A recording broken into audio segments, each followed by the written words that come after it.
and all the speculative speculations. Hello, and welcome to another episode of the SF Masterworks discussions. You heard me, you heard Chris giving me a hard time about something that I also give myself a hard time about the end of it. Anyway, uh, yeah, sorry. We read the SF Masterworks collection, one book every month, and we talk about it here in this discussion group. These are open to anybody interested. So if you'd like to join us, please consider checking out the Patreon forum. We do read them in publication order.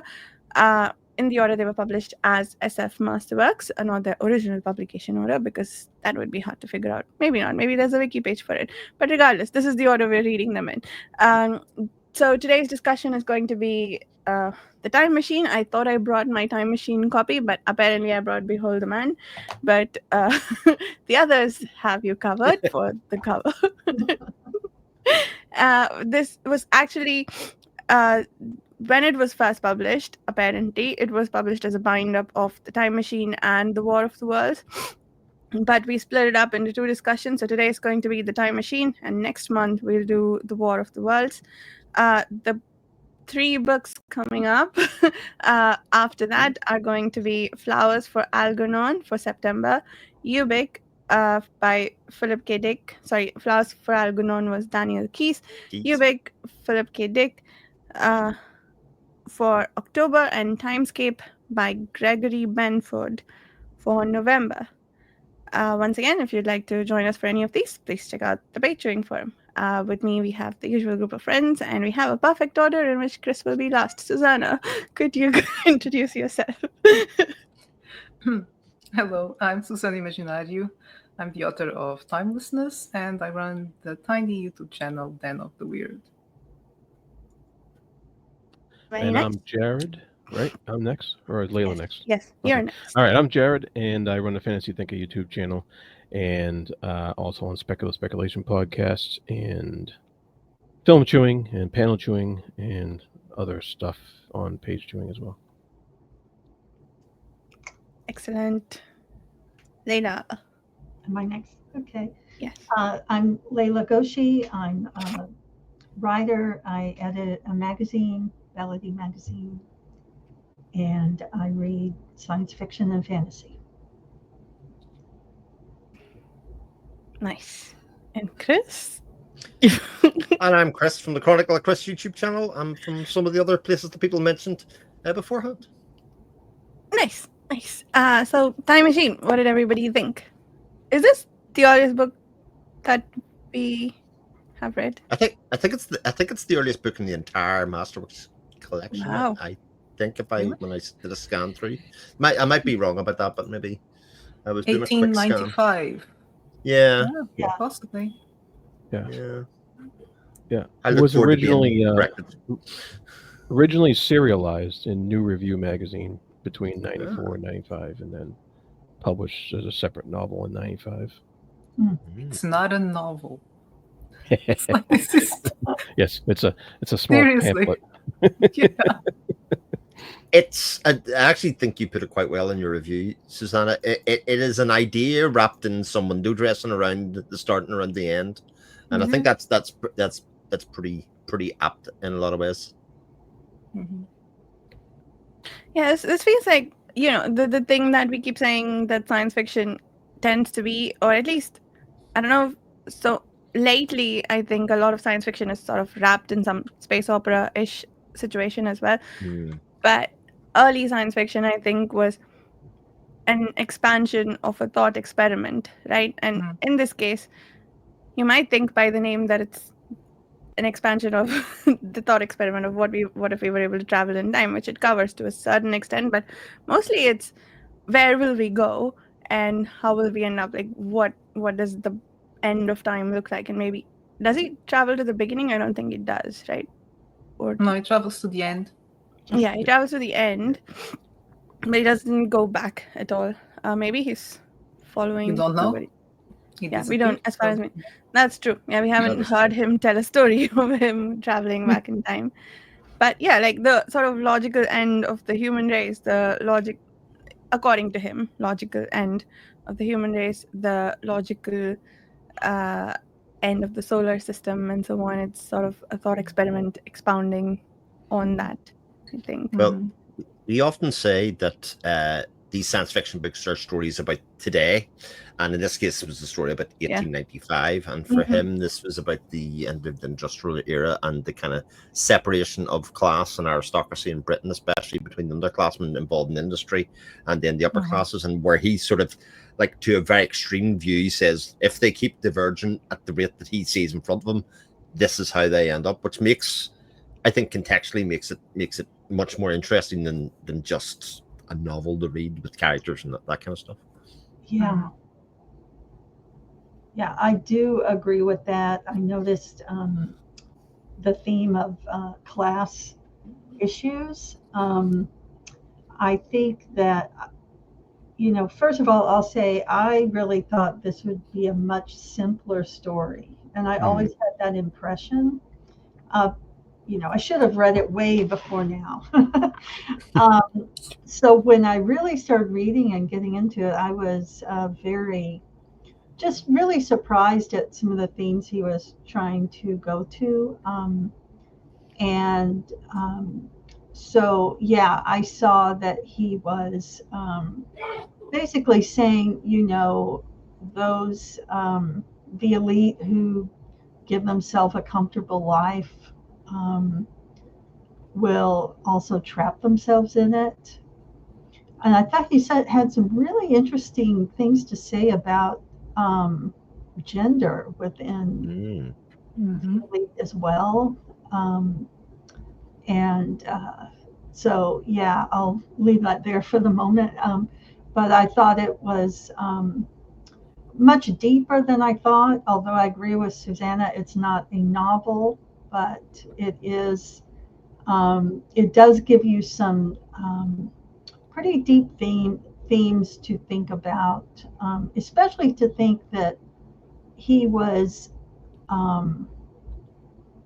applying these themes at that time, where he was really trying to think something out scientifically. Because if you notice, he hasn't really left. He did not include anything about belief systems. Yeah. So it seemed like really focused on the science of it. Yeah. Yes, I mean, well, the origin of species had been around for a while then, but I think he was really inspired by it. At least it tried to be faithful to the knowledge they had at the time of how species evolved. And then they just focused on the humans because apparently everything else had died. It shows like that's right. Yeah, the ecosystem would just not work, but never mind that. It was just interested in human evolution. And I said in my review that it was both kind of simplistic and optimistic as well, like that those were the only paths. It was just life was just going to continue consistently. It was a bit naive. I don't know. So unlike Layla, I was disappointed because I was expecting a much more complex story with a lot more going on. Again, I blame the adaptations. I thought that it was going to be, stuff happening, more stops along the way, etc. But no, okay, so that wasn't the case, and the whole thing, we don't hear the story from him. It's through one of his audience, because so he just invited his friends, started telling the story, and they are all educated men, in the fields of science, and there's no discussion, there's no questions, they just take everything. And I was always trying to find a reason for it, or maybe because, the narrator, which we never know the name as well as the protagonist, we don't know the name of the time traveler, if there was something there that he was trying to omit or something, why doing it this way? Just someone narrating what someone had narrated without question, without anything else going on, so they just sat there the whole evening.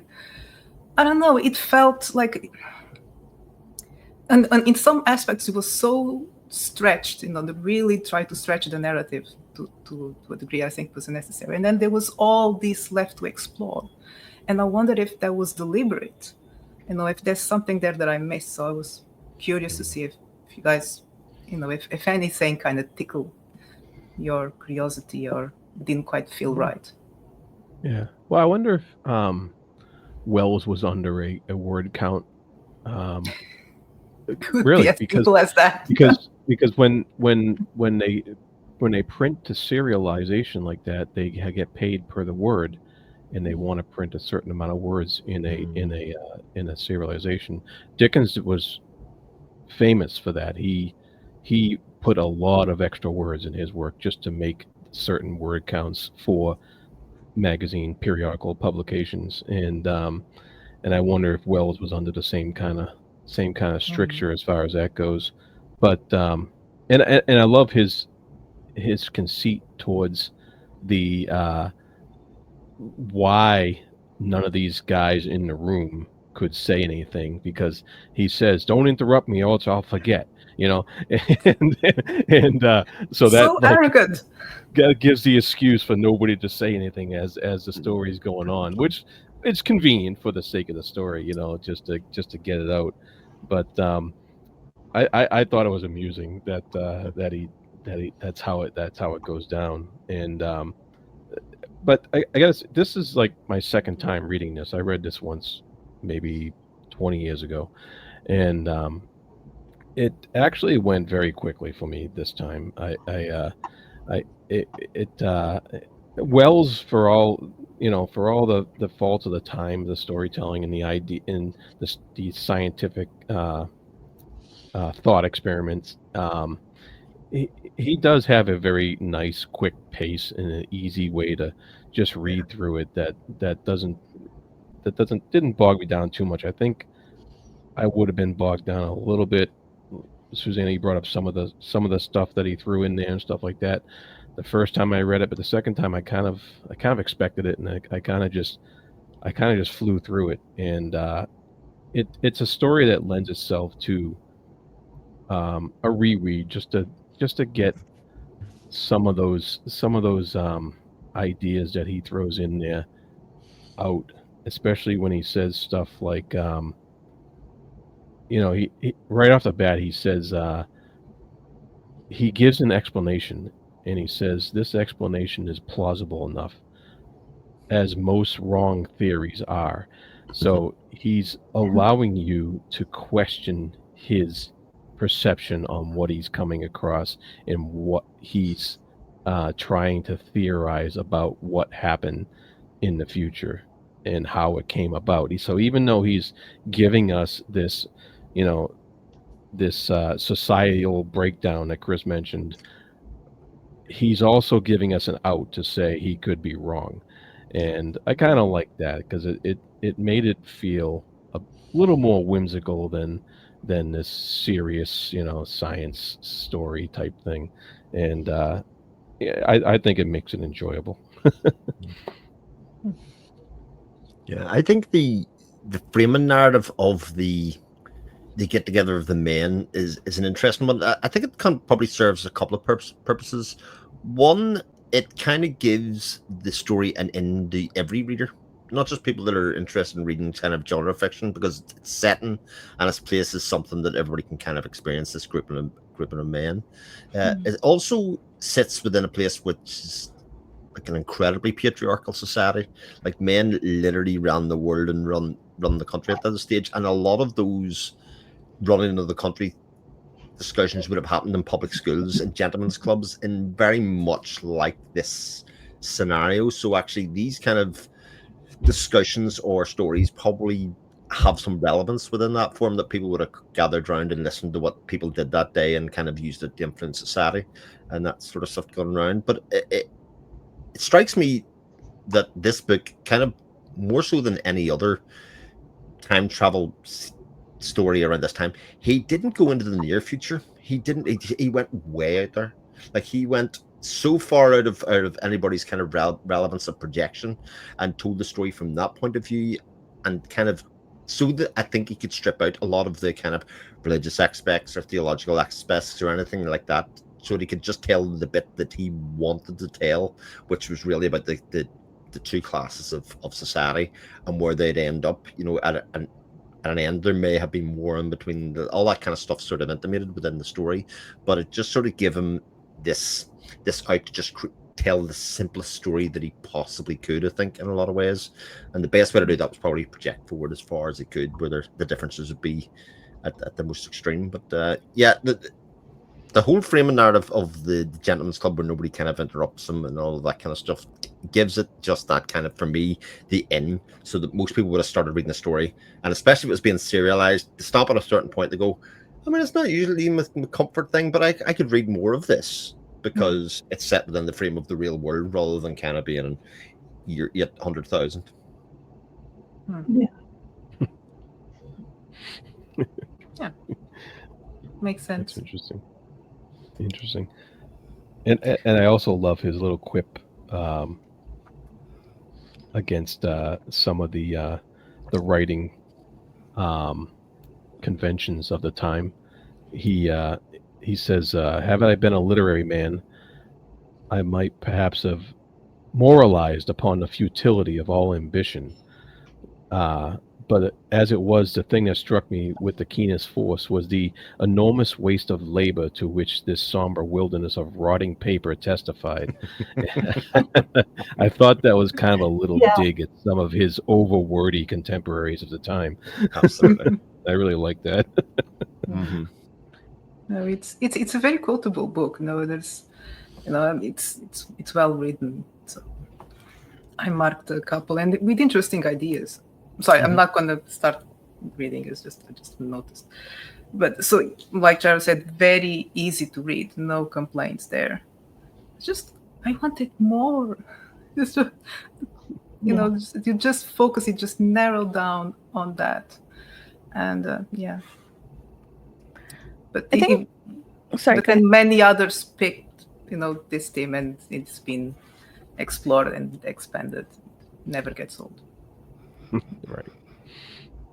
Yeah, I think structurally my problem with it was that the first person narrative with practically no other characters sort of bogged me down. I got bored in places. I think at the end of it all, I really appreciated the book and its place in, the influencing of I guess a lot of science fiction. And also I think we've read some that I think we could consider to be in conversation with this. We were talking about this offline a little bit, but Stapleton's works feel very much like almost an homage or a pastiche of this book, right? The two that we have read, the Star Maker and Last and First Men. It sort of tells it from the opposite direction. It way expands the scale, but if structurally, I think they're very similar in terms of how they refer to people, how they theorize about what's going on. And well, I guess the guy in Stapleton's books are looking at it from the future, so they know what happened, but our protagonist is theorizing. So I think it is the foundation and helped other things that became foundations for a lot of science fiction stories. So I appreciate its place, but honestly, if I was reading this for enjoyment, I would have gotten way bored, because it was a single, I think that stuff bores me in general if there's just one person going about their day and that's it. I Am Legend had this also. I think we talked about how when the dog showed up, it made the story move that much faster. Right. So I was curious what you all thought about that. Do you find that inherently hard to read like me, or did it work for you nevertheless? For what it is, it worked for me, because I felt, just like has been previously mentioned, he's kind of I guess you could call him an unreliable narrator. Even I think, Jared, you were the one that said he even says, like, this is my theory, but,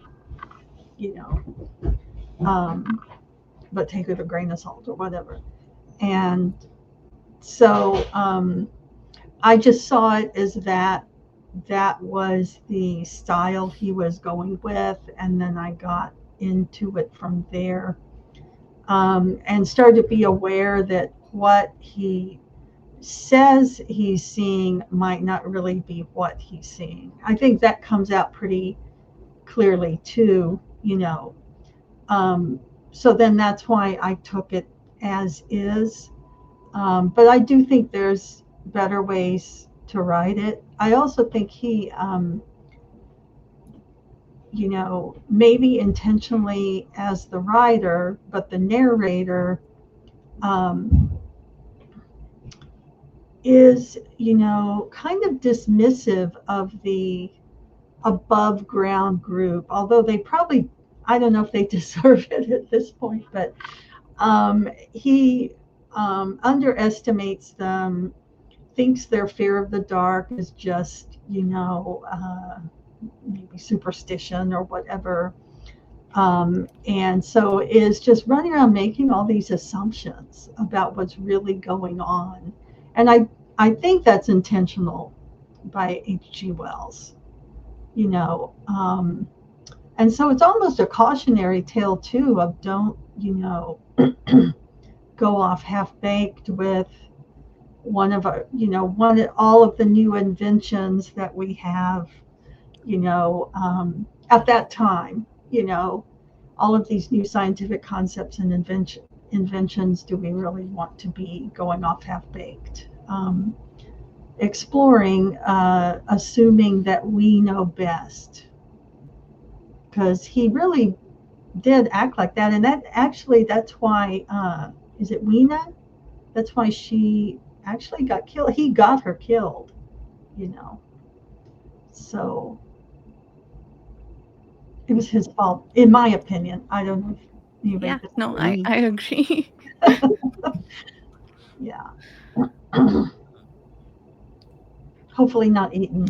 Yeah, Oh yeah, fried up, served. Yeah, She was all of that. definitely well, she was definitely eating. I don't know what to tell you. They kind of alluded to that darkness earlier on the book. I've quite a lot of thoughts about this, and I kind of made a lot of notes as reading about the Eloi and the Murlocs, and about him specifically placed in the center of it. Because on one hand, he's incredibly critical of the Elois having basically wasted away and let kind of modern life kind of make them the way they are. And he also identifies with the Murloc and the kind of that they're more like him in current society and that kind of stuff. Yet he's afraid of the Murlocs in the story, and he sides with the Elois because they look more representative of him and they are more beautiful and all that kind of stuff. So to me, there is a lot more commentary going on here than just simply, direction of travel for classes. He was basically saying, I think he was being critical of himself. I think H.G. Wells himself was basically saying, actually, in this situation, if I was there, I probably would find myself more comfortable in the Elois because of their non-threatening state, their lack of intelligence. He could be morally superior to them. He didn't have the curiosity and all of that kind of stuff. So I thought that bit was really interesting. And I think if there had been more characters around him, in that case, I think it might have just confused that message or that issue that I think he was trying to basically say that. And if you can put it forward to the kind of cultural issues that we have today, it's still incredibly relevant. And yet it also was the springboard for many other things. Like Aldous Huxley basically took the idea of the Eloi, pushed it forward. Wall-E does exactly the same thing, even much later. These kind of ideas kind of pervade through an awful lot of genre fiction and that kind of stuff going forward. They've taken these ideas that are very short, and what is a very incredibly short book, as we've discussed, but kind of he plants a few seeds there in much the way as we were talking about, as if he had been speaking in front of all of those men. Just kind of tell the story, jack off, jump in your ship, and go again. I'm away. I mightn't be back, guys, and then they're left to wonder about what if and where he could be and all of that kind of stuff. So I found that really the crux of the entire book is that kind of self-criticism that he has of himself and of human nature and to who they would side with and deal with, and this idea that being afraid of the dark, he's not afraid of the dark, but he's afraid of what's in the dark because of some of the things that he's seen that are against civilization. That he sees evidence of cannibalism. He sees evidence of being tactus, kind of being touched, not knowing what's touching in the dark. He feels the hands on him and all that kind of stuff. And that fire, it's very primal instinct that just, as far as my savior here. Like, he is a time traveler. He's invented a time travel machine. And yet, in this scenario, in this space, I need fire, I need matches. Yeah, that's brilliant. Yeah. He also riles at the matches at some point, like those infernal kind that only light on the box. Yeah, that's right. And I was like, is there other kind? Yeah.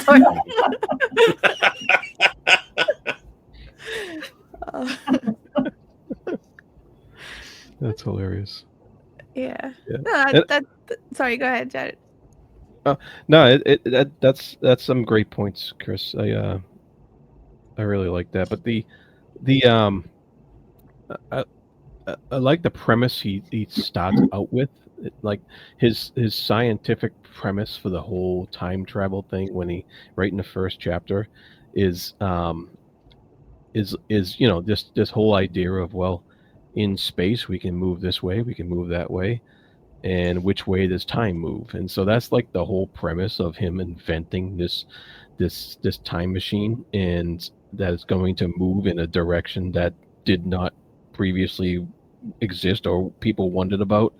And it just reminds me of because it reminds me that people were thinking about time in the fourth dimension in the 19th century in all kinds of different ways.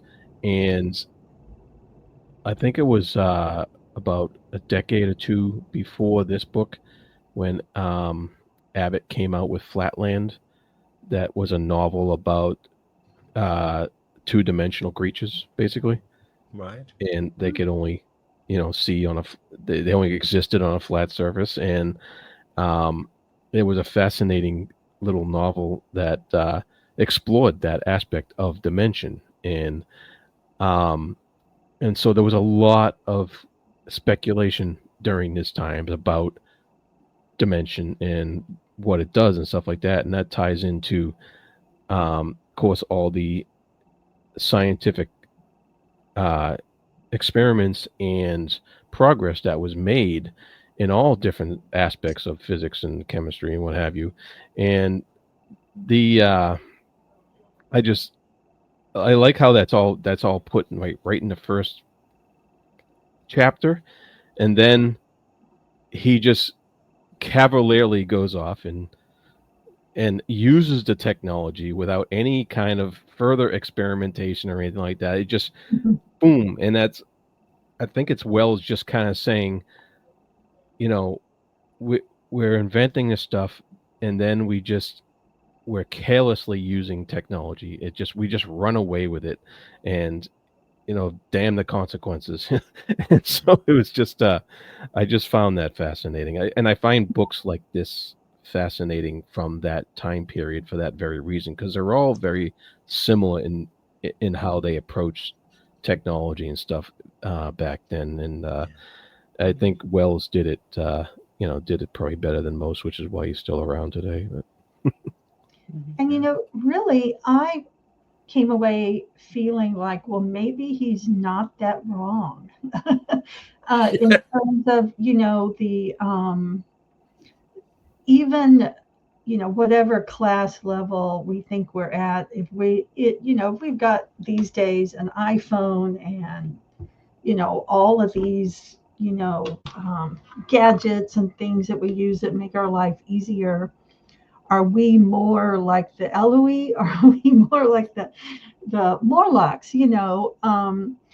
And there is a lot of criticism of that, of technology making us, soft, so to speak. And so I felt like, he's not wrong in projecting some of this, or more likely it's that is what, are the criticisms now really just recent criticisms, or has there been that undercurrent all this time of, how technology providing easier lives will take something away from us. So it just raised that question in my mind, and there was one other thing that I thought was really, well, it was all interesting to me for that regard. Back to the gender thing, I really felt like, he said in the, like for the Eloise, that there was really not, it was like they were all children and not really with male and female roles like you would expect at that, within their time frame. But again, I think we have come to a place where we're questioning male and female roles. So again, was that something he was just starting to see the beginning of? Was that a conversation happening then that has, in one way or another, come back, during this time period? So I do think he expressed some things that we are still talking about now. Or maybe the concepts are now coming into prominence again. But there was really, to me, there was something there about that. I also thought it was just kind of funny. I've been looking, I thought I highlighted the phrase, but there's a phrase in there where he said, "I'm not a communist." Does it? Where was that? When I look up communist, I get like multiple hits out of my H.G. Wells collection. So that must have been a real issue for him. But I just thought it was just interesting that he would insert that. And I'll try to see if I can find. Yeah, he's on that. He said he looked around the landscape and there wasn't a bunch of like different little houses. There was only one house where everybody lived, and he called that communism. Oh, okay. Oh, that part. Okay, that's right. Yeah, interesting. Which was kind of hilarious because like communism wasn't back then what we know it is as today. Yeah.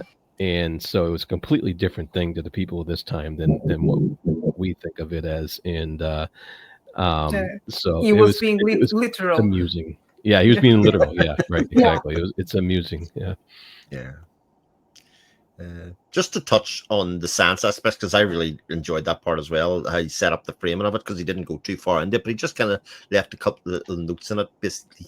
And the bit that really struck home with me, I actually made a note of it, and my thing was to basically say, like, we talk about what will be Euclidean geometry, kind of the world in 3 dimensions, so the up, down, left, right, the X, Y, Z plane. But we don't really use the Y plane or the Z plane. And when they was talking about that, he was talking about the fact that we don't go up and down off the land in the earth at all. And they said, apart from balloons. Now, again, you think back to 1895 and think back to now, and our verticality of the land is very different in a relationship to that. Yeah. But it just goes to show within 50 years how quickly technology advanced from that point where they were basically going left and right, essentially across the land, to then being vertical off it, and then him postulating, well, what difference is time in that discussion? And he sort of left at that as sort of introducing, like, just the possibility, just enough rationale that this could be possible and doable, and let the discussion happen after that. If people want to discuss the book, and as we've often said through an awful lot of these series of books, a lot of the best writers have that bit where they just plant an idea and let us discuss it. In this case, 130 years later or whatever it is, just kind of throw it out there, and you can go for the nuts and bolts of whether it's realistic, not realistic, but it's just postulating an idea, and away you go. And he does the same with gender politics, he does the same with class, he does the same with all those other stuff. And for a first published book, it's way more ambitious. Like, I think narratively, absolutely right, it doesn't read great. It's not like a turn the page, a thrill a minute. It reads well, but it's not a thrilling book, but it puts an awful lot of ideas on a page. And I can see why people would have gravitated towards this as a style of writing, because you want to read the book. Short book, come away with the whole other days that you think and stew over the next kind of weeks, months, or whatever. It's the kind of things that people would like to write papers on, I'd imagine. Mm-hmm. Yeah. Yeah, and like with Stapleton, I didn't find some of his analysis or conclusions, or I guess the assumptions behind them palatable, but they were jumping off points for our own ideas and thought processes. There was something I was going to say. Yeah, I I had to go digging because I don't know. I I thought wrongly that Einstein came up with all the ideas that support relativity. But no, they were talking about like time in a fourth dimension way before that. And I think those all fed into his eventual theory, maybe. But like I had to go looking to see since when that has been a thing. I think it was 1700s even. But yeah, so I like it, maybe this story even fed into Einstein's imagination. I don't know, but this was a yeah, that was a little eye-opening for me, that conversation at the beginning about the fourth dimension of time. Oh, something existed before Einstein. I didn't know that. Dinosaurs. Dinosaurs. You know, speaking of other themes, this is different, but when I first started reading it, I thought, it sounded like he was describing the Shire, and then when the Morlocks came along, I'm like, wait a minute, let me go back and look at these publication dates, So now I'm wondering if I've always assumed those were original themes and motifs of J.R.R. Tolkien. Are they broader, I guess tropes, fantasy tropes? Well, I guess the little people and elves maybe. So I just kind of noticed, I can't even say shadows of Tolkien because Tolkien came afterward, but when I first started reading it, I thought, oh, what's this, So just wanted to throw that out there. I just thought that was interesting. Yeah, but there was a ton of 19th century literature that had, shires and little people, and so that wasn't anything new. That by the time that this came around, there was a whole bunch. Yeah. Yeah, because essentially it's the idea of underclass people. The people that are living in the smaller houses, that even in the industrial area, the fact that when they basically, the reason those houses existed is because industry built those houses so that people would be close to the factory. Like they weren't kind of coming from far away. That's the whole history of that socioeconomic kind of world. So, I mean, it kind of builds off that. People lived huddled and lived together in small places close to the ground and that kind of stuff. Things that were easy to build. Even the Morlocks are like Gollum, come to think of it. Yeah. Yeah. Oh, there's a YouTube video. He did have a time machine. Who knows? There's Tolkien stole all of Lord of the Rings. God damn it. Galadriel is an Eloy. Oh.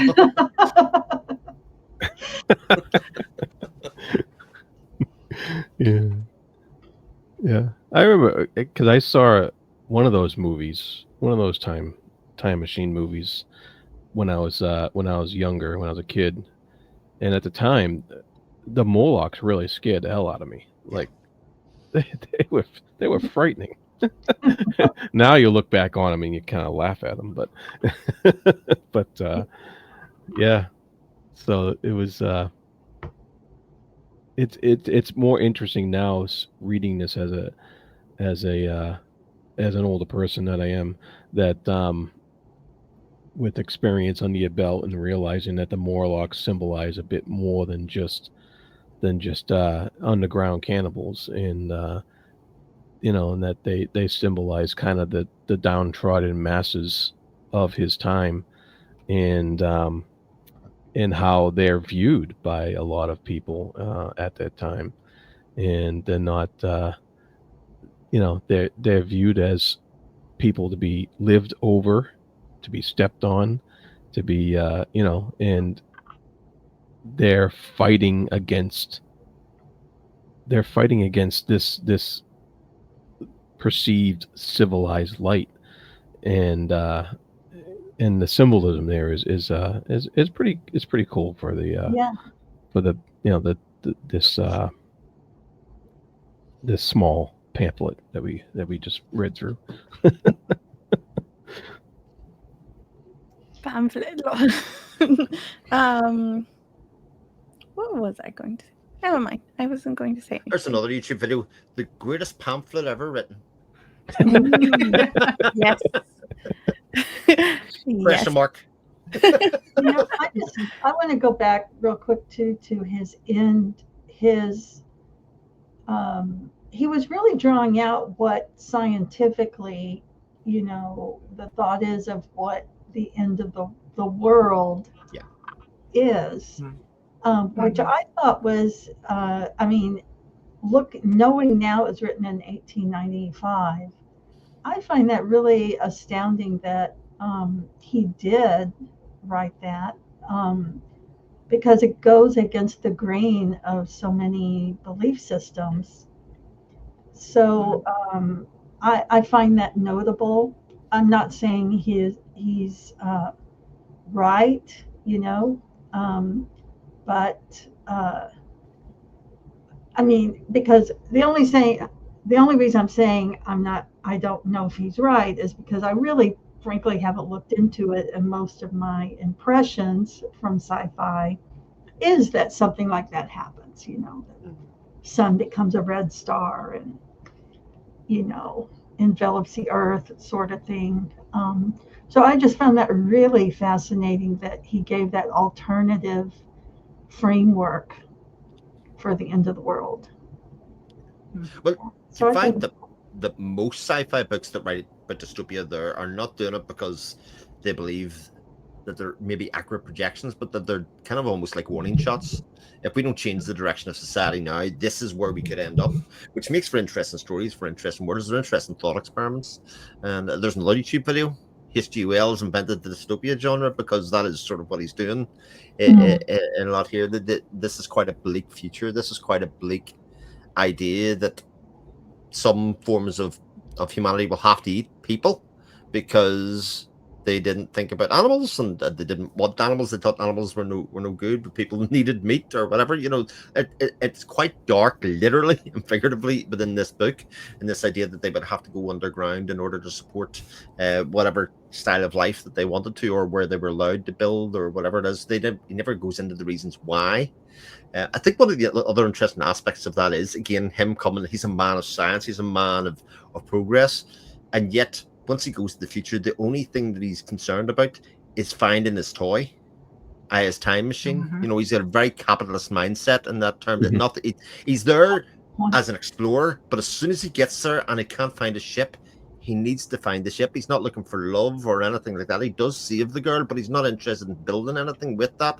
And in an anthropological way, he's not like you would think that that's what the focus of his life would be. And yet it was about, I need to get my ship back because it's mine and it's going to enable me to look and explore further, kind of thing. So it becomes a very capitalist mindset. And that's why I think it's sort of self-critical of himself, because I think he's putting himself in those shoes going, oh, if I had built this time machine, I'd want to do all this cool stuff. But in actual fact, I think we would waste the opportunity, just like the Eloy would do, because of the comfort and the opportunity that it gives me. I'm more excited by the opportunity than actually the using of it, which I think is an interesting thought experiment around that as well.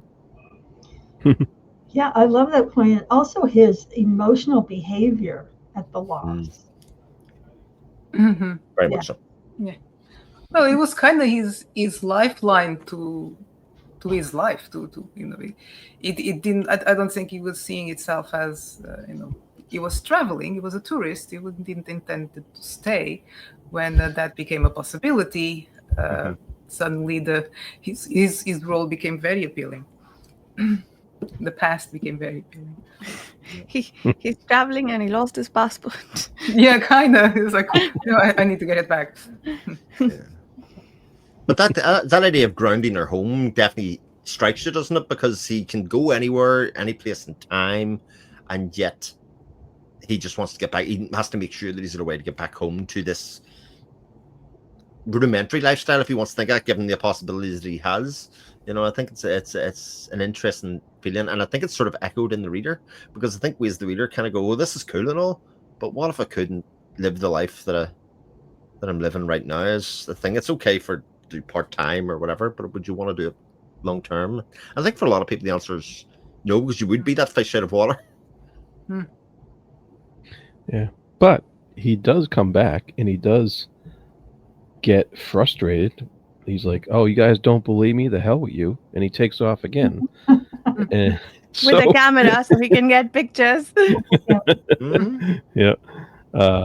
So who knows where that goes? But that's part of the fun that Wells put into it, is making us wonder what's going to happen next.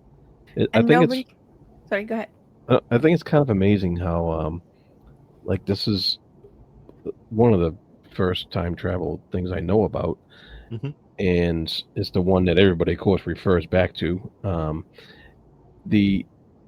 And he went far into the future. There's been so many time travel stories of people going back to the past to find out what happened. Look at Behold the Man. You held that up earlier. Everything's about going back into the past to find out what happened. And the original one is about going to the end. And and I find that fascinating that so many stories have focused on going back, and in opposition to what this was doing. And it's kind of, I want to say, clever in doing that, in that it doesn't grapple with all the existential questions that come out of traveling back in time, like, did I cause the events or did I change them, and so on and so forth. The paradox. Which I think, like Chris said earlier, keeps the topic focused on, I think, what he really wants to say, not the time machine bit, but about the evils of society at the time of writing, and where they'll go from there. I think there was something I forgot. Never mind. Today's just my day to forget everything I wanted to say. Time travel stories that go into the past, they are redemption stories. So it's always about fixing something, about finding out something that would help you in the present. Now that definitely is not what he's doing. When you go forward, it's either a cautionary tale or it's just an exploration of places or ideas, and then that's the direction he took. It's an interesting point, because most time travel stories are going to the past because of the narrative that it's not about the science of it, it's about the narrative and all the problems that might come with it.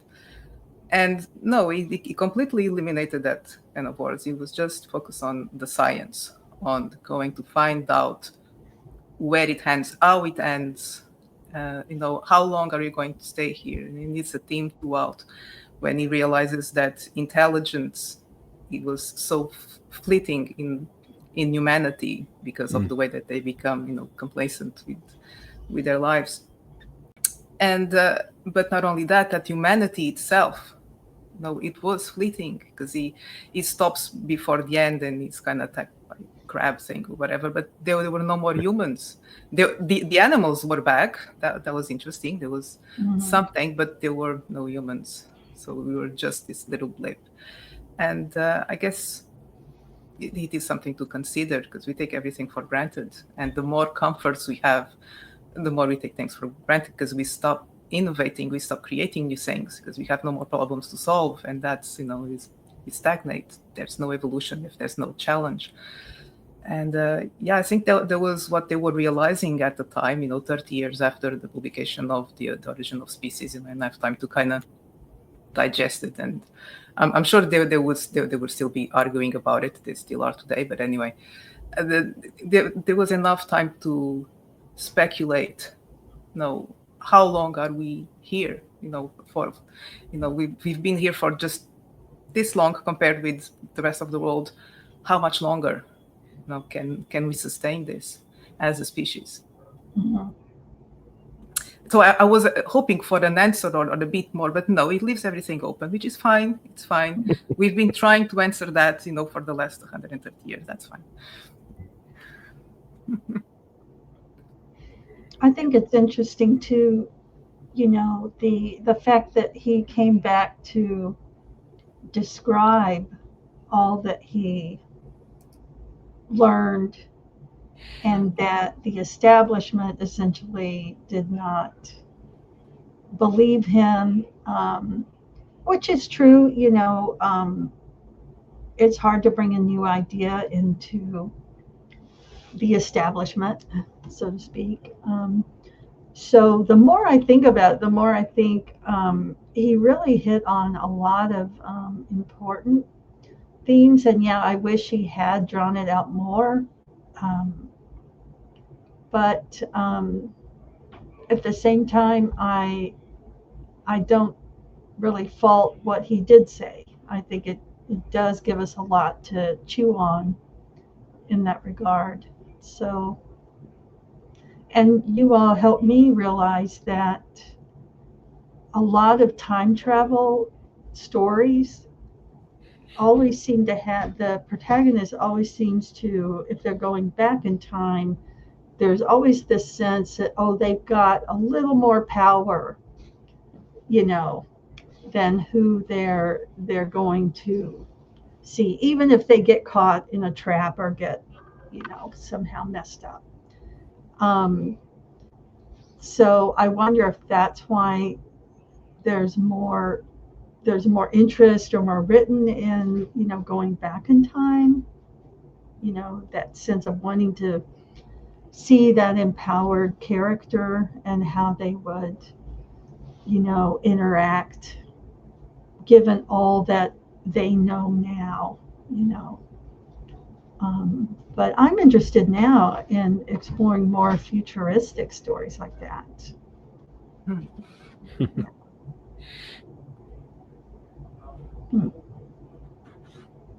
Yeah, it's quite interesting. I'm thinking of I don't know, the one that comes to mind is a Connecticut Yankee in King Arthur's court, where he has knowledge of when an eclipse is about to happen, and then uses it to say to pretend that he's causing the eclipse, and makes himself a greater wizard than Merlin. Anyway, seemed to be. But yeah, I think that's a good note to close the discussion on. Were there any closing thoughts before we wrap up?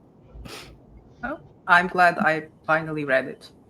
So now I know. Me too.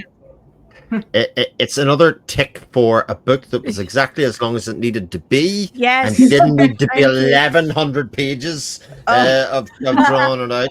I actually think that we sort of said this a little last night when we were talking kind of off camera. Like, the idea that he had for One World here is something that obviously Stapleton took for Last and First Men and Star Maker, where he did this over and over again. And at a certain point, for both those books wore out their welcome for me with having too many ideas, and therefore I couldn't kind of pull together a lot of the themes that he was going for, as brilliant as a lot of them are. And having this as being a 2-sit and read, as it was for me, it just did enough that it needed to.